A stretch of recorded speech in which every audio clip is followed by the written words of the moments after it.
Hi guys. നമ്മുടെ ഇവിടുത്തെ P T sir എന്നോട് ഒരു ചെറിയ സ്റ്റോറി പറയാൻ പറഞ്ഞു. അപ്പൊ ഞാൻ വീണ്ടും ഒരു ക്രിക്കറ്റ് മത്സരവുമായി ബന്ധപ്പെട്ട ഒരു സ്റ്റോറി പറയാം എന്ന് കരുതുന്നു. ഞാൻ എൻ്റെ സ്വതസിദ്ധമായ ശൈലിയിലായിരിക്കും പറയാം. ഞാൻ പ്രൊഫഷണൽ ആയിട്ടുള്ള ഒരു ഒറേറ്റർ ഒന്നല്ല, അതുകൊണ്ട് തെറ്റുകൾ ഉണ്ടാവാം, ക്ഷമിക്കാം. ഞാൻ പറയാൻ പോകുന്നത് ഇന്ത്യയും ന്യൂസിലാൻഡും തമ്മിൽ നടന്ന ഒരു ക്രിക്കറ്റ് മത്സരത്തെ കുറിച്ചാണ്. ഇന്ത്യയും ന്യൂസിലാൻഡും അവരുടെ സ്ഥലത്ത് വെച്ച് നടന്ന ഒരു ക്രിക്കറ്റ് മത്സരം. ക്രിക്കറ്റിനെ കുറിച്ച് കുറച്ചൊക്കെ അറിയുന്ന ആളുകൾക്ക് അറിയാം, ന്യൂസിലാൻഡിലെ വിക്കറ്റുകൾ വളരെ ബൗൺസിനും സ്വിങ്ങിനും എല്ലാം സഹായിക്കുന്ന വിക്കറ്റുകളാണ്. ഈ ക്രിക്കറ്റ് മത്സരത്തെ കുറിച്ച് ഞാൻ പറയാൻ കാരണം എന്താണെന്ന് വെച്ച് കഴിഞ്ഞാൽ, ഞാൻ ഈയിടയ്ക്ക് സച്ചിന്റെ ഒരു ഇന്റർവ്യൂ കണ്ടു. അദ്ദേഹമാണ് ഈ ക്രിക്കറ്റ് മത്സരത്തെ കുറിച്ച് അദ്ദേഹത്തിന്റെ ഇന്റർവ്യൂവിൽ പരാമർശിക്കുന്നത്. അദ്ദേഹം വളരെ സരസമായിട്ടാണ് ആ ഇന്റർവ്യൂവിൽ ഈ ക്രിക്കറ്റ് മത്സരത്തെ കുറിച്ചുള്ള ഒരു കാര്യം പറയുന്നത്. അത് ഞാൻ എന്താണെന്ന് പറയാം. ടോസ് കിട്ടിയ ഇന്ത്യ ബാറ്റിംഗ് തെരഞ്ഞെടുത്തു. അന്ന് ന്യൂസിലാൻഡിൽ ഉണ്ടായിരുന്നത് ഷെയ്ൻ ബോണ്ട്, ക്രിസ് കെയ്ൻസ് പോലെയുള്ള പ്രഗത്ഭരായ ഫാസ്റ്റ് ബോളേഴ്സ് ആണ്. ഇന്ത്യയുടെ വിക്കറ്റുകൾ തുടരെ നഷ്ടമായി. പിന്നീട് വന്നത് രാഹുൽ ദ്രാവിഡും സച്ചിൻ ടെണ്ടുൽക്കറുമാണ്. അവർക്കും ബോളുകൾ ഫേസ് ചെയ്യാൻ നല്ല ബുദ്ധിമുട്ടായിരുന്നു. അപ്പോൾ സച്ചിന് തോന്നിയ ഒരു ഐഡിയ ആണ് സച്ചിൻ ഈ ഇന്റർവ്യൂവിൽ പരാമർശിക്കുന്നത്.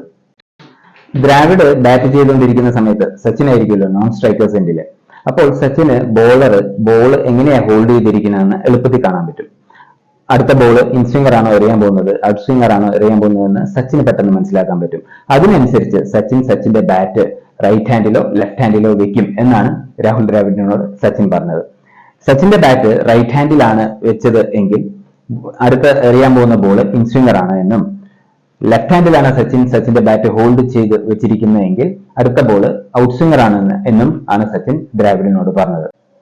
ഈ ടെക്നിക്ക് വെച്ചിട്ടാണ് ഇരുവരും പിന്നീട് ആ മത്സരത്തിൽ ബാറ്റ് ചെയ്തത്. സച്ചിൻ വളരെ സരസമായിട്ട് പറയുന്ന ഒരു കാര്യമുണ്ട്.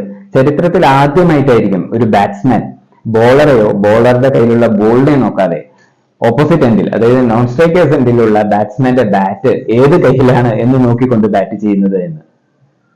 ഇത്രയും പ്രഗത്ഭരായ സച്ചിനും ദ്രാവിഡിനും ഈ അവസ്ഥ വന്നുവെങ്കിൽ തീർച്ചയായിട്ടും നമ്മുടെ ഫീൽഡ് ഏതുമായിക്കോട്ടെ, നമ്മുടെ ഡിപ്പാർട്ട്മെന്റ് ഏതുമായിക്കോട്ടെ, നമുക്കും ഇതേപോലെ ചലഞ്ചസ് ഉണ്ടാവാം. അങ്ങനെ ചലഞ്ചസ് ഉണ്ടാവുന്ന സമയത്ത് നമ്മൾ ഔട്ട് ഓഫ് ദ ബോക്സ് ചിന്തിക്കണം. എനിക്ക് പറയാനുള്ളത് എന്റെ പ്രിയപ്പെട്ട വിദ്യാർത്ഥി സുഹൃത്തുക്കളോടാണ്. നിങ്ങളുടെ വിഷയം അത് ഏതു തന്നെ ആയിക്കോട്ടെ, അതിൽ നിങ്ങൾ എത്രമാത്രം സ്ട്രോങ്ങും ആയിക്കോട്ടെ, പലപ്പോഴും നിങ്ങൾക്കും ഇതേപോലുള്ള ചലഞ്ചസ് ആ വിഷയങ്ങളിൽ ഉണ്ടാവാം. ആ സമയത്ത് തളരരുത്, നിങ്ങൾ ഔട്ട് ഓഫ് ദ ബോക്സ് ചിന്തിക്കണം. നിങ്ങളുടെ ലൈഫിലും ഇതേപോലെ പലവിധ ഹേർഡിൽസും ഉണ്ടാവാം. ആ ഹേർഡിൽസ് ഉണ്ടാവുമ്പോൾ അത് ചാടിക്കടന്ന് മുന്നോട്ട് പോകാൻ you need to think out of the box. Thank U.